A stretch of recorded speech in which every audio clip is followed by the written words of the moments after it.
안녕하세요. 저는 예쁜 딸 하나와 행복하게 살고 있는 38살 여자입니다. 몇 년 전까지만 해도 절대 이혼은 하지 않겠다고 했지만 지금 생각해보면 왜 진작에 하지 않았나 싶네요. 제가 이혼을 하면서 남편과 상간녀에게 아주 시원하게 복수를 했거든요. 오늘은 제가 왜 이혼을 하게 되었는지 한번 이야기해 보려고 합니다. 저와 남편은 20대 후반에 만났어요.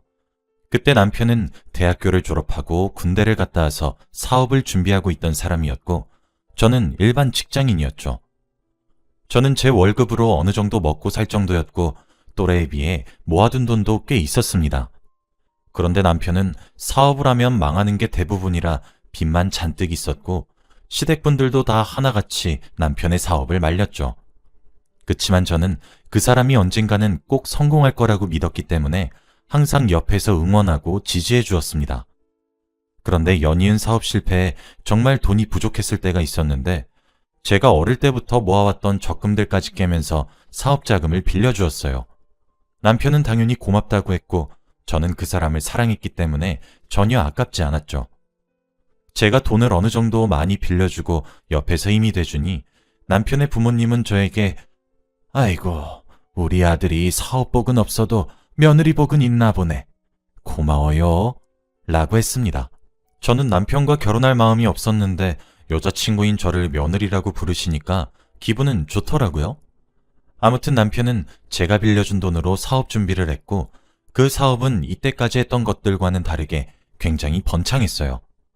남편은 날이 갈수록 벌이가 커졌고 남편의 부모님들은 그제서야 태도가 바뀌시면서 역시 우리 아들이야. 성공할 줄 알았다니까. 라고 하셨습니다. 그런데 남편이 어느 정도 돈을 많이 벌고 그러다 보니 저를 예전과는 다르게 대했어요. 에이, 그래도 우리 아들이랑 결혼을 할 건 아니지? 라고 하시며 저보다 더 돈을 잘 버는 며느리를 원하시는 것 같았죠. 기분이 나쁘긴 했어요. 그래도 남편은 저에게 우리 부모님이 조금 속물이라 그래. 이해해 줄 수 있지? 너 아니면 누구랑 결혼하겠어. 나 힘들 때 옆에 있어준 게 누군데. 내가 꼭 은혜 갚을 거야. 라고 따뜻한 말들을 많이 해주었어요. 저는 그렇게 남편과 무려 5년 가까이 연애를 했어요. 저희도 30살이 넘다 보니 결혼을 해야 될 나이가 되니까 많은 생각이 들었죠. 그런데 그때 저희 사이에 아기가 생겼습니다. 저희는 아직 결혼 얘기도 하지 않았는데 제가 임신을 덜컥 해버리니 남편의 부모님은 일부러 제가 남편과 결혼하려고 임신을 한 줄 아세요. 무슨 임신을 저 혼자 할 수 있는 것도 아니고. 아무튼 저희 부모님은 이미 저희가 오래 교제하고 있었다는 걸 아시다 보니 결혼을 할 것 같았대요. 그래서 딱히 아무 말씀 안 하셨습니다. 저는 남편이 아기를 지우자고 하는 건 아닌가 싶어서 무서웠는데 다행스럽게도 낳자고 하더라고요. 시댁 사람들이 저를 싫어하시는 것이 마음에 걸리긴 했지만 그래도 저는 남편과 제 아이만 있으면 뭐든지 할 수 있을 것만 같았기 때문에 속전속결로 결혼식을 올렸죠. 그런데 시부모님께서 저에게 결혼을 하면서 경제적인 활동은 다 그만두기를 권하셨어요. 저는 제 일에 대한 애정이 정말 남다른데 그거에서 뭐 얼마 번다고 계속한다고 하니? 라고 하셨죠. 남편이 사업을 준비할 때 제가 이 일을 하면서 번 돈으로 사업 자금을 계속 빌려줬는데 그때는 고맙다고 하셨으면서 이제 와서 이렇게 저를 대우하시니 기분이 나쁘더라고요. 그래도 저는 시부모님의 고집을 꺾지 못했고 일을 그만두며 제 뱃속에 있는 아기에게만 집중하기로 했습니다. 산부인과에 갔더니 아기가 딸이라고 하더군요. 저는 예전부터 아이를 낳으면 꼭 딸을 낳고 싶다고 생각했어서 너무 기뻤고 아직 아기는 태어나지도 않았는데 얼른 커서 같이 백화점도 가고 미용실도 가는 상상을 하고 있었죠. 일부러 서프라이즈로 알려드리려고 아무 말 없이 시댁에 간 뒤 어머님, 저 오늘 성별 나왔는데 딸이래요. 라고 했습니다. 그런데 제가 말을 하자마자 시부모님이 표정이 굳어지시면서 에휴, 라고 하더군요. 왜 그러세요? 딸이라니? 내가 내일 점집에 가볼 테니 얼른 둘째 낳을 생각하거라. 아들이 없으면 우리 집 대를 이을 사람이 없잖니. 그리고 우리 죽으면 누가 제사 지내니? 생각이 있는 게야 없는 게야? 당장 집으로 돌아가. 시어머니는 저에게 아들을 낳지 않으면 아무 의미가 없다고 했고, 첫째를 낳기도 전에 둘째를 고민하라고 하셨습니다. 저는 첫째만 있었으면 해서 둘째는 생각도 안 하고 있었는데 말이죠. 남편이 퇴근 후 집으로 돌아왔고 성별을 말해주니 정말 좋아하더라고요. 저는 퇴근을 하면 남편과 하루 종일 저희 아이 얘기를 나누고 싶었는데 누군가와 계속 통화를 하고 휴대폰만 만지고 있었습니다. 남편은 거래처 사람이라고 했고 그때 저는 남편이 확실히 사업가다 보니 바쁠 거라고 생각했어요. 저와 남편은 서로 오래 연애를 하기도 했고 믿음이 두터운 편이라 각자 휴대폰을 확인하지 않아요. 휴대폰 비밀번호는 서로 알긴 하는데 저는 그 사람이 저와의 추억을 버릴 만큼 그렇게 무책임한 사람이 아니라고 생각하거든요. 저는 바쁜 남편을 이해했고 저 혼자서 아기용품들을 구경하며 시간을 보냈습니다. 그렇게 며칠이 흘렀고 저는 여느 때와 다름없이 퇴근한 남편의 외투를 옷걸이에 걸어두려고 만졌는데 안주머니에서 여자 립스틱이 발견됐습니다. 처음에는 저에게 선물을 주려고 사온 줄 알았는데 포장지도 없었고 열어보니 사용감이 있는 립스틱이더라고요. 저는 딱 보고 직감이 왔죠. 여자의 촉은 비껴나갈 수 없잖아요. 남편이 샤워를 하고 있는 동안 남편의 휴대폰을 결혼하고 나서 처음으로 열어봤습니다. 그런데 정말로 한 여자와 불륜을 저지르고 있을 뿐만 아니라 둘은 오래된 사이더군요. 남편은 그 여자에게 아기라고 부르며 저에게는 전혀 하지 않는 애교스러운 말투로 대화를 나누고 있었습니다. 그런데 그들의 대화 내용은 상상 이상이더라고요. 저는 바로 제 휴대폰으로 증거 사진을 찍었고 샤워를 하고 남편이 나오자마자 휴대폰을 들이밀며 이거 뭐냐고 따졌습니다. 남편은 처음에는 당황하더니 곧이어 근데?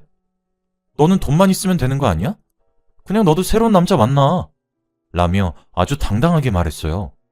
정말 돈이 사람을 버린다는 게 이런 건가 싶었죠. 남편의 당당한 모습에 저는 할 말을 잃었어요. 너 우리 딸한테 부끄럽지도 않니? 이게 왜? 난 우리 딸한테 한없이 잘하는 아빠야. 딸한테만 잘하면 되는 거 아니야? 남편과의 대화는 이어나갈 수 없었고 남편은 자리를 피하더라고요. 저는 남편이 다른 여자를 만나고 있는 게 너무 당황스러웠지만 무엇보다 저에게 들켜도 당당한 남편이 어이가 없었죠. 그래도 제가 이룬 가정을 잃고 싶지 않아서 딸만 보며 살겠다는 어려운 결정을 내렸습니다. 그런데 며칠 후에 모르는 번호로 전화가 와서 받으니 낯선 여자의 목소리더라고요.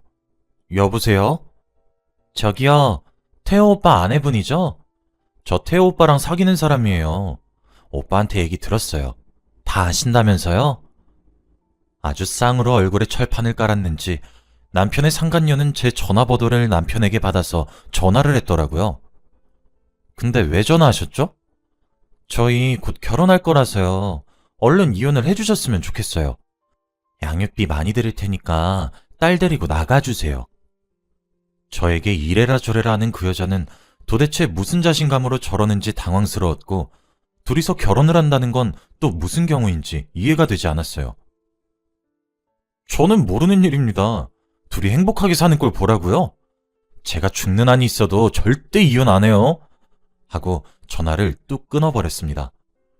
이런 식으로 예의 없게 저에게 이혼을 하라고 대놓고 말하니 이혼 생각이 싹 없어지는 거 있죠? 저는 바로 시어머니께 전화를 해서 제가 겪은 모든 일들을 다 말했어요. 남편의 옷에서 여자 립스틱이 나왔고 그 상간녀가 저에게 전화를 걸어서 둘이 결혼을 할 예정이니 이혼을 하라고 했다면서요. 그런데 시어머니의 반응은 정말 충격적이었습니다. 나도 안다. 얼마 전에 우리 집에 와서 인사도 하고 갔는걸. 그냥 깔끔하게 이혼하거라. 나도 그 아이가 마음에 든다. 정말 저만 빼고 모두가 다 알고 있던 남편의 불륜이었고 오히려 시어머니는 좋은 며느리를 찾은 것 같다면서 기뻐하셨습니다. 네가 얼마나 매력이 없고 여자 구실을 못했으면 우리 아들이 다른 여자를 만나겠니? 우리 아들이 이렇게 된 것도 네 책임이 어느 정도 있는 거야. 얼른 네 딸 데리고 나가. 시어머니도 저에게 딸을 데리고 이 집에서 나가라고 하시니 말문이 턱 막히더라고요. 그래도 남편은 아직 저에게 정이라도 남아있겠지 싶어서 남편이 퇴근 후 집으로 돌아왔을 때 말했어요. 여보, 오늘 그 여자가 전화 왔다? 여보랑 결혼할 거라고 이혼을 해달라고 하더라? 정말 어이없지 않아? 저는 그래도 아직은 남편이 제 편을 들어주며 그 여자보다 저를 더 원한다는 말을 듣고 싶었어요. 그런데 남편의 대답은 제 생각과 달랐습니다. 아, 사실 오늘 말하려고 했는데. 맞아, 우리 결혼하려고 해. 이미 어머니 아버지께 인사도 드렸어. 양육비 많이 줄 테니 딸 데리고 나가서 살아. 그리고 이혼도 소송까지 가지 말고 우리끼리 조용히 하자. 소송은 너무 질질 끄니까 깔끔하게 합의 이혼으로 하고. 합의금은 많이 줄게. 둘이서 살고도 남을 만큼으로. 그러니까 우리 이혼해. 라고 했습니다. 남편은 정말 평온한 말투로 저에게 이혼을 요구했고 자기 딸에 대한 부성애도 없는지 저에게 아기는 저보고 키우라고 떠밀었습니다. 물론 그 사람들에게 소중한 제 딸을 맡길 생각은 없지만 빈말이라도 자기가 딸을 키울 거라고 말이라도 해야 하지 않나 싶더군요. 여보, 내가 예전에 사업 힘들 때 어떻게 도와줬는데 내가 돈까지 보태주면서 너 뒷바라지 다 했는데 나만 바라본다며 나 없으면 안 된다며 그런데 왜 갑자기 이래? 어떻게 사람이 변하니? 여보, 혹시 그때 나한테 빌려준 돈이 아까워서 그래? 배로 쳐서 줄 테니 그냥 곱게 나가줘. 얼른 이 집에서 새 출발하고 싶으니까. 남편은 그렇게 저희의 긴 세월을 한순간에 버렸고 저는 그렇게 이혼을 하게 되었습니다. 이혼 도장을 찍으러 법정에 간 날 남편은 아예 그 상간녀와 팔짱을 끼고 제 앞에 나타났어요. 상간녀의 모습은 처음 봤는데 정말 젊은 여자였고 빨간 립스틱에 빨간 구두를 신고 있었죠. 그런데 상간녀가 제 귀에 대고 그러니 남편 간수 잘하셨어야죠. 라며 비웃는 겁니다. 저는 결국 그 여자의 뒤통수를 때렸는데 남편은 그 여자가 한 말을 듣지 못하고 제가 갑자기 상간녀의 뒤통수를 때린 줄 알고는 제게 다가와서 제 뺨을 때리더라고요. 어디서 감히 우리 아기한테! 생에 태어나서 처음으로 뺨을 맞아봤는데 그것도 남편한테 맞아보다니. 정말 죽고 싶었지만 그 여자는 제게 맞은 뒤통수를 만지며 우는 척을 했습니다. 오빠, 여기 홍난 것 같아. 호호해줘. 라고 했죠. 남편은 아이고, 우리 아기 아팠어요? 라며 아주 둘이 꼴값을 떨었습니다. 결국 이혼 도장을 찍고 저희는 제대로 남남이 되었네요. 저는 친정으로 딸을 데리고 들어가 살았는데 친정 부모님은 제가 겪었던 이야기를 다 들으시고는 고생이 많았다며 안아주셨어요. 그렇게 저 혼자서 딸을 열심히 키우고 얼마 지나지 않아 주위에서 제 전 남편이 결혼을 한다는 이야기를 들었습니다. 어떻게 이혼을 하자마자 바로 결혼식을 올릴 수 있을까요? 제 생각은 정말 하나도 하지 않은 거죠. 다들 저에게 괜찮냐며 동정을 하는데 그 눈빛도 정말 기분 나빴습니다. 제 인생을 이렇게 망가뜨려 놓고 행복해지려고 하는 그 둘에게 복수를 하기로 마음을 먹었죠. 그날부터 저는 두 사람이 불륜을 저지른 것을 증명할 만한 모든 자료들을 종이 한 장으로 담아서 프린트를 했어요. 준비하는 과정에서도 너무 신이 나고 기대가 되더라고요. 지인들의 수소문 끝에 그들의 결혼식장 장소를 알아낼 수 있었고 결혼식 당일 몰래 찾아가서 거기 온 하객들에게 제가 프린트한 종이를 다 돌렸습니다. 다들 신랑이 재혼인 것도 몰랐고 신부가 불륜을 저지른 것도 모르는 눈치더라고요. 식장에 있던 사람들이 충격을 먹으면서 신랑 신부에게 욕을 하면서 그곳을 나가는 모습을 보니 정말 통쾌했습니다. 그치만 아직 복수는 끝나지 않았었죠. 저는 신부 부모님에게도 찾아가 인사를 드리고 프린트물을 손에 쥐어드리면서 당신들 딸에 대한 정말 중요한 것이니까 바쁘시더라도 꼭 읽으세요. 라고 했습니다. 두 분은 자기 딸이 밖에서 한 가정을 파탄내고 그 남자랑 불륜을 저질러 결혼을 한 거라고는 상상도 못했겠죠? 상간녀 아버지는 뒷목을 잡고 쓰러지셨습니다. 상간녀 어머니는 제가 전 남편의 전부인인 것을 알고 죄송합니다. 저희가 딸을 잘못 키웠네요. 하나밖에 없는 딸을 공주처럼 키우다가 그만 이라며 사죄하셨고요. 죄가 없는 상간녀 어머니는 저에게 죄송하다며 사과를 했고 마음이 아프긴 했지만 사과 안 하셔도 돼요. 하지만 용서는 절대 하지 않을 겁니다. 라고 하며 자리를 떴습니다. 신랑은 신부 대기실에서 같이 있다고 했고 저는 아직 신부 대기실에는 들어가지 않았습니다. 그런데 하객들이 정말 조금씩 빠져서 식장에 남아있는 사람이 얼마 없었고 거의 텅 빈 채로 결혼식이 진행되었더군요. 두 사람은 정말 꿈에도 모른 채 행복한 결혼식을 상상하고 있었겠지만 식장에는 사람이 거의 없었습니다. 저는 식장에 들어가 앉아서 그들이 입장을 하기를 기다렸고 신부의 아버지가 쓰러지셔서 신부와 신랑은 같이 입장을 하게 되었어요. 분명 자기 아버지가 쓰러진 것을 알 텐데 상간녀는 아버지의 건강보다 자기의 결혼식이 더 중요했는지 결혼식을 계속 진행하려고 했다네요.